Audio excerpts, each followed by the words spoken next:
Hey guys, Dave Morelli here. I'm at the United Trappers of Idaho Rendezvous up here in North Idaho, and I'm going to take some clips of some of the demos and some of the goings on here. So if you're interested in seeing what happened or couldn't make it, stick with me and you'll see what it was all about. And it's an instant judgment of what color is that animal, okay? Is it yellow? Is it brown? Is it red? Is it black? Muddy? Dark? Okay, that's what we want to determine. So, you can take a coyote. This is a pretty good specimen. Okay, we look at him. That coyote is tan. Tan? That's what I would say, tan. So he's on the lighter, so if we were going to draw a line in the sand, say black to white, where is he? He's more light than dark, okay? He's not right in the middle, he's not 50-50, he's more light than dark. So NAPA's got this elaborate system of numbers and stuff, and we're not going to get real nerdy about that, okay? Because honestly, you can talk to every person who works there. I generally just have, if he's stiff enough, you can do it on a board or whatever, but I put my hand in there and I run my fingers right down his side, and about midway, I see if that underfur is as high as my fingers, okay? I see if that underfur is as tall as my fingers. And if the underfur is as tall as my fingers, and the fur on the sides, 3 to 4 inches or more, then we probably have a heavy cut.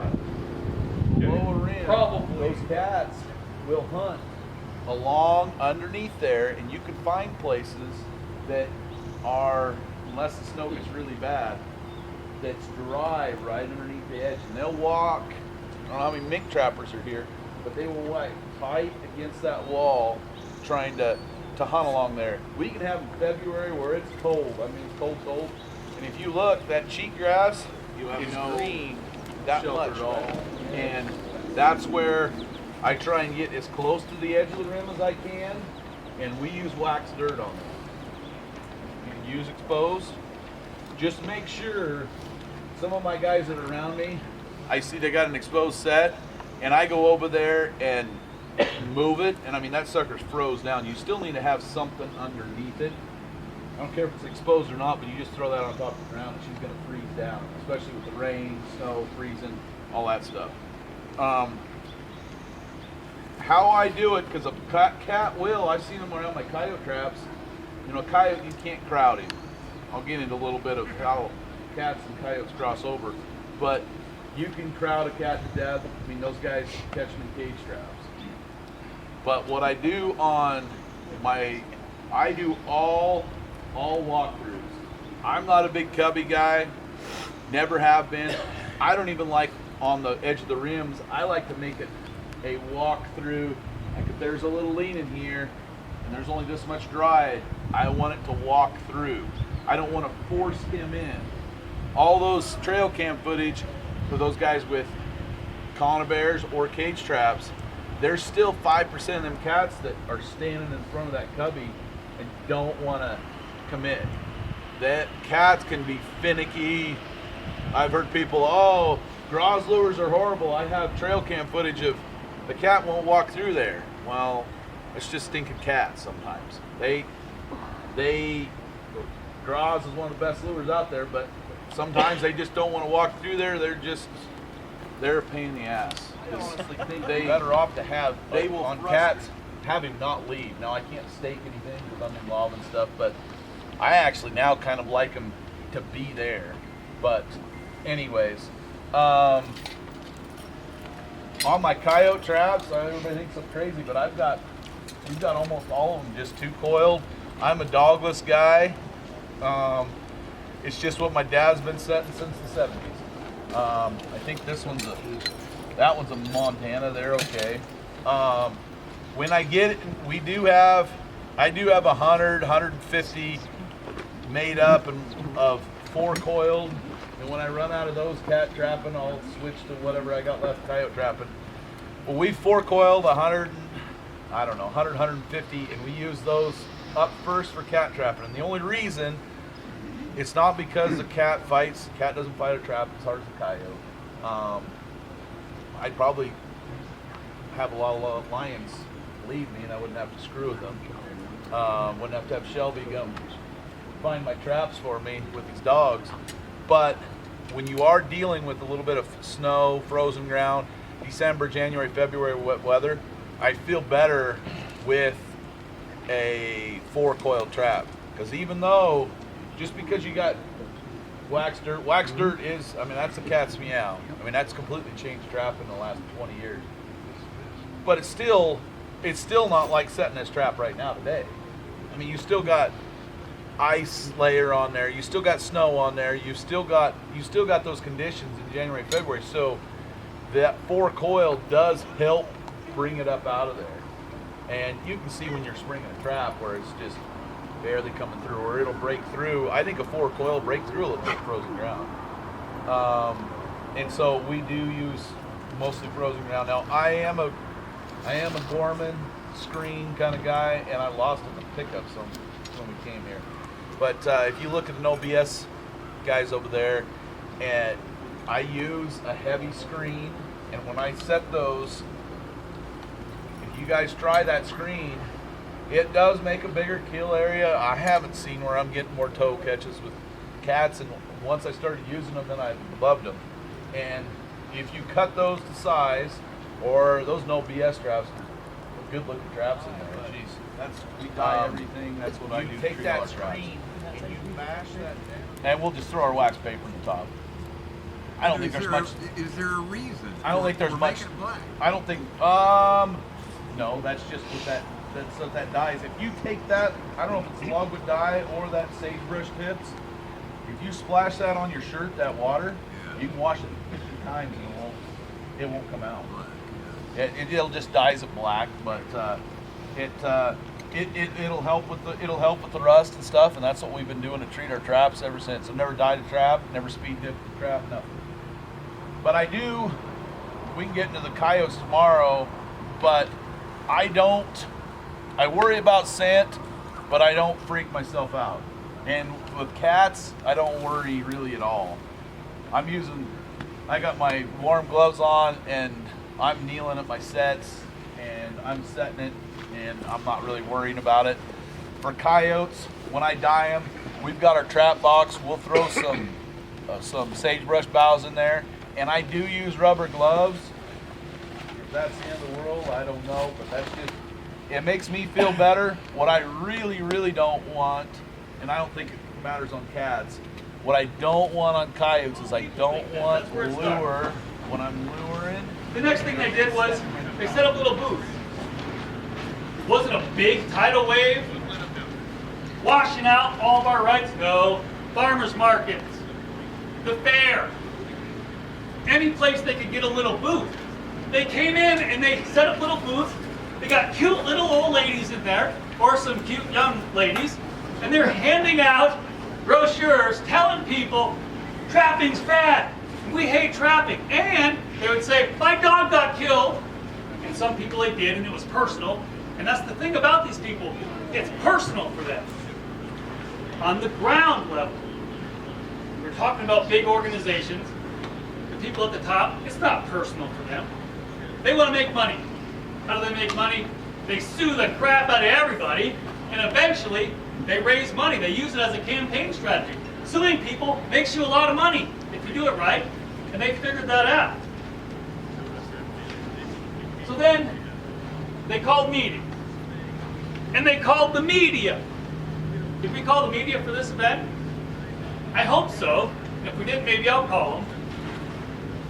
These groups would set up pet release clinics at the local animal shelter, or they'd set up a pet release clinic at the local veterinarian's office, and they would say, come to our pet release clinic. We have a trap expert on site who's going to answer all of your questions. Slowly, these groups came in. They even had a wealthy doctor, who's actually an anesthesiologist from Missoula, and he said, he gave a presentation, and he was so calm and relaxed, and he said, man, you know, I was first trying to study trappers and understand what they were thinking and how they could be so cruel. And he had all these pictures, one after the other, boom, boom, boom, boom. Slideshow, presentation. There's the little reporter standing there, watching it, taking it all in. Slowly, slowly. We started to wake up a little bit as trappers, and we showed up. Bob Shepard is one of my favorite people on the planet. And he said, Toby, he's a little bit older than me, not much, a little bit. He said, Toby, you've got to go to these pet release clinics. You've got to go.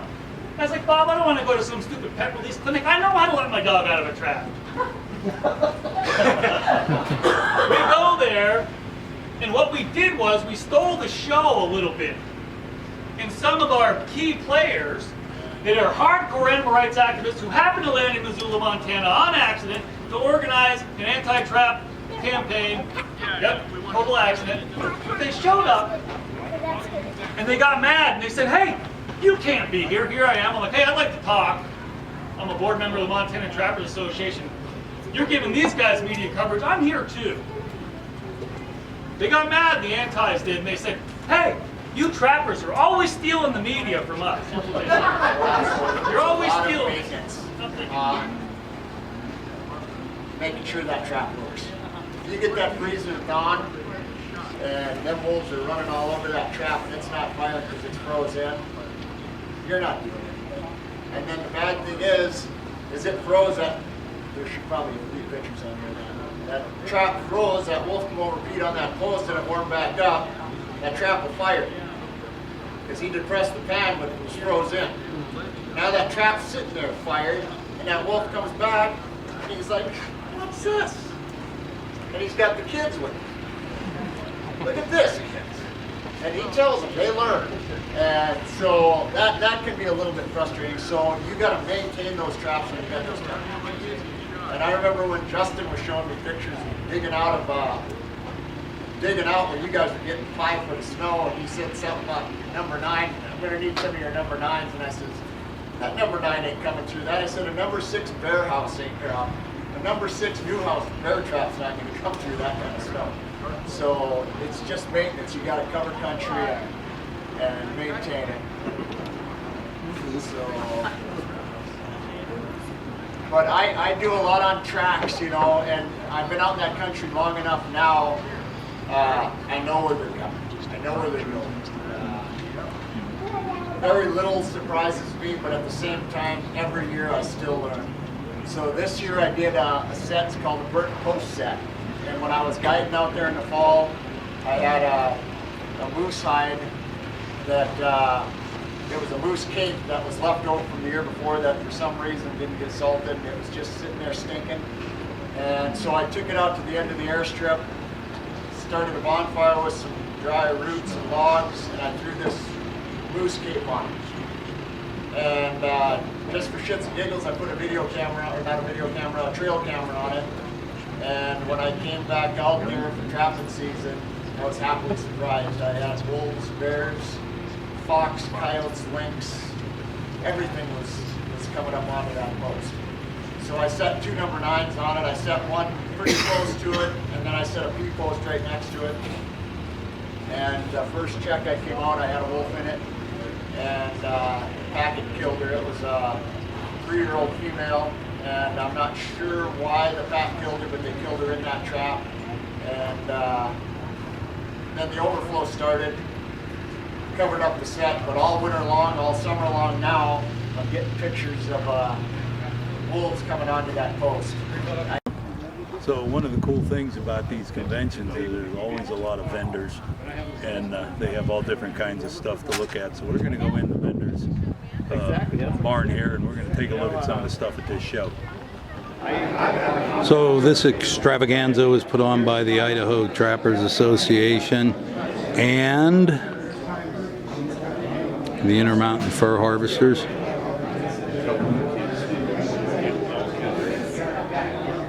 And we're inside the vendor barn where there's all kinds of stuff. We're going to have a live auction later. Some of the stuff that's going to be in that auction. Places to get all your lures and baits so you don't have the stinky box coming through the mail.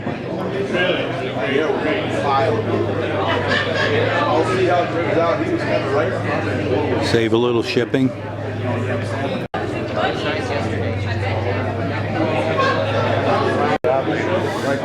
Good place to pick up some tanned fur and all kinds of stuff, knickknacks and crafts and stuff like that.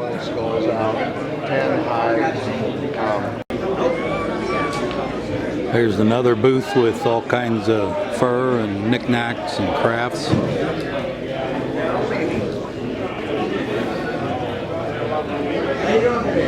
This is the Foundation for Wildlife. This is an outfit that you can join, and when you catch a wolf, they will reimburse you for your expenditures. Get me on there. Yeah, thanks. You show them how much stuff you got, or how many wolves you caught, and how much stuff it costs you to do that, and they'll reimburse you some of your expenses. And here's another vendor who sells fur, and he also has products made out of fur, like these hats, which are kind of cool. And there's nothing that beats fur for warmth. These hats are warm. We'll come back over here. There's a line of all kinds of assorted stuff.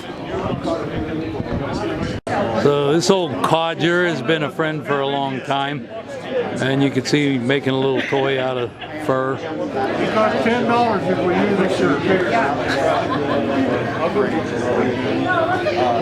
These are some knives that are made by Jack Whitman, Did you find it? and Randy makes She knows. wallets and You got keychains and stuff like that out of beaver tails. And I've got a wallet I bought from him near 20 years ago, and it's still in my pocket. They last a long time. like we need to.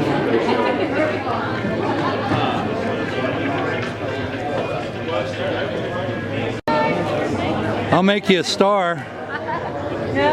See, and here's a honey dealer. So this is not lure. This is honey. No, you can eat this. You can eat this, and depending on what you're trapping, you probably could use it for lure too. Yes. Here's another friend of mine who jumped into the cage trap business when Washington screwed us, and they've been doing really good work catching stuff in cage traps. Now, when you see this fella at a convention, run the other way. This one here too. Hey, I recognize this gray old goat. What, you looking in the mirror or you looking in the camera? Yeah, really. I got to turn the camera off. I got to say hi to this old boy. How you doing, Bill? Joel and I were And it's kind of what I wanted to share. We can go through set making. Honestly, if you can make a dirt hole or a E-post set, you got it made. It's more about trying to figure out where that set should be. And you may spend weeks just figuring out where the perfect set should be. So I think, the first thing folks need to figure out is their wolves. You got to have wolves, obviously. Some guys that are down in the southern tier of the state, you may need to drive a little bit further, or do a little bit more intensive time management, talk about trap line vacations and stuff. But it is a very time intensive activity. You need to have the time, figure out how to make the time, and then commit to it. And once you commit to it, stick with it until you make a catch. A lot of guys, they say, I just want to go get one for the wall, and they don't even know where to start. Basically, getting started is find a likely location, set some traps, start checking those traps every 72 hours, 48, 72 hours, whatever you run, and then build from there. Once you get those traps in the ground, you're committed to going and checking those things now. So every time you go out, spend 15 more minutes learning a new spot or learning a new area. And that's what I've done. You hear people say there's wolf tracks everywhere. So that's great, and there are. You drive around the woods these days, there's trap everywhere, and there's tracks everywhere. But really hard to where you see it, that's when I go everywhere forward and I get everything out. Full lure for me is about 24 sets and maybe 8 snares. That's what I can comfortably maintain, and actually comfortably maintaining gear is probably around 15 to 18 foothold traps over the course of the season for me. Again, just for the time that I have, that's kind of my sweet spot in there. I'll get as many out as I can, but in terms of, I'd rather have 10 good traps out there, 10 sets that I'm confident are going to work over the course of our winter, than to try to get overextended and have a bunch of junk out there that's just not going to work, or it's going to get frozen in and stuff. So talking about, you know, finding your wolves is the biggest thing, and there's no substitute for that other than just time of field. You guys that are trappers, you know what I'm talking about, so we don't need to go into great detail on that. I had the benefit, again, I was a cat trapper, had a pretty extensive cat line, saw all the wolf tracks over and over and over and over and over again. When we finally got the season, it was like, okay, good. And I think I had 4 MB750s, and now I was a wolf trapper. I got my gear in the ground November 15th, or was the start of the season back then, and I made my first catch the last week of February. The following week, first week of March, I made 2 catches, so it was almost 4 months before I made my first catches, and I learned a lot of stuff the hard way. So again, that's the kind of stuff we want to share, especially guys that are looking to get started right now, and go invest in a handful of traps and run out and check that gear, figure out, you know, and make it back to work by 8 or something. And then on the weekends, try to just slowly again build, you know, 2 or 3 sets. You know, I may tell the wife I'm taking all of Saturday off, I'm not doing anything around the house, I'm going to go make sets all day and go bang in 12 or something and get a few snares or something. But I don't try to, I put the time into making the sets that I like, and I don't try to overdo it. And again, that's just me, that's what I've learned. I know there's some retired guys out there that are banging up some big numbers. I'd love to be one of those guys, but I'm not. So the reality is again, that most of us are doing this in little cracks and crevices of time. So we need to kind of try to pass on some of those efficiencies here. For me, it starts again with organization. I have a bin of traps. These tubs are great, and they also suck at the same time. Buy a stack of them at the beginning of the season, because if you're throwing big heavy metal things in and out of them all season over the course of the winter, it's going to get brittle, they're going to bust out.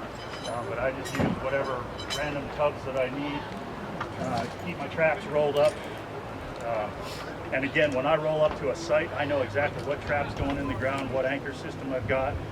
A lot of that's been pre-established already. In September, I'll go out and I'll cut clogs or drop anchors, or, you know, I have earth anchors that have been in the ground for many years. I can just reconnect to that, but I want to know that ahead of time. So I got my gear bin here. I usually have a bin full of just trap related stuff, and again, since I know if I'm going out to set 4 traps that day, I'll have 4 traps in there. I won't have 6 or 8 or anything else. I'll have the 4 traps that I want to set. You know, for snares, if I'm going to hang snares, I generally don't do too much foothold on the same day as snare setting, just for my own personal reasons. I can't stand the diverters, so when I have a whole pile of snares to set and diverters, pull out a lot of these things and start messing with these, I can't stand that. I'd rather go set footholds, so I don't. But the snares do have their place, and again, for me, it's only probably very few locations. If I have a dozen snares out over the course of the season, that's a lot. And to be honest, I just learned the hard way that, you know, where I'm at down there in the Clearwater, there's a ton of deer. They're there every night. Wolves come through every 3 weeks, and you can do the math. You know, you're just setting yourself up for something bad to happen, and it's going to. So you just need to acknowledge that, and either don't set those snares, or, you know, do whatever you can to try to limit that incidental catch. And I know everybody that's been a wolf snare trapper didn't have any issues. You know, they are what they are. They're modified beaver traps, so they've got their good points and their bad points. They're more than enough to hold a wolf.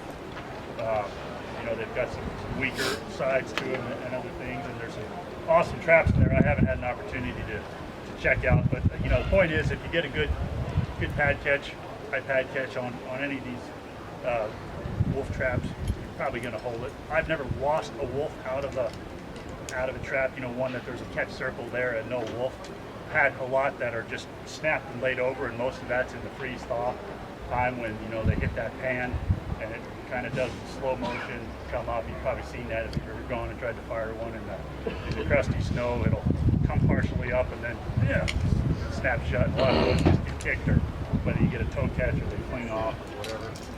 You know, I've used this one's made a couple catches, just a modified Bridger number 5. It was one of the first traps I ever got back when we started getting the season, and I had no idea what I was doing. Like, hey, I'll give that a go. So again, traps, whatever your budget will allow, there's awesome, really high-end traps in there. You know, getting started, the pre-made setups are great from Minnesota Trap Line. They're, I guess it's called the Jack Whitman setup or whatever. Great investment for the money, and then just to get you started, and you can build from there. Kind of, I guess, public service announcement. If you guys are going to get started, please join the Foundation for Wildlife Management, because you're going to get reimbursed those costs anyway when you make a catch. So, you know, if you're putting in the time, go ahead and go make the catch. Get yourself reimbursed. You can slowly start building your inventory. The typical setup is something on the order of 10-ish feet of chain or so. There's no hard and fast rule. I don't measure it out. I just kind of eyeball it. I get a pile of chain every year. I've gone with you know, an inline spring on some. These are the smaller coyote springs, and if you make a wolf catch in these will just be sprung and all spread out and whatever else. So I don't necessarily think they're 100% needed. In fact, the first couple years, all I had was MB 750, 10 feet of chain, and I would just cable it off to a tree. And the wolves would just hit one end to the other, and they get a big old head of steam, and you're convinced something's going to blow, and I've never had anything break. So I use crunch-proof swivels. Everything's tack welded shut on those. Again, I'm probably going to slowly start swapping out to the larger wolf swivels. They're a little bit more expensive, but again, your costs are going to get reimbursed, so there's no reason not to go ahead and use some beefier gear.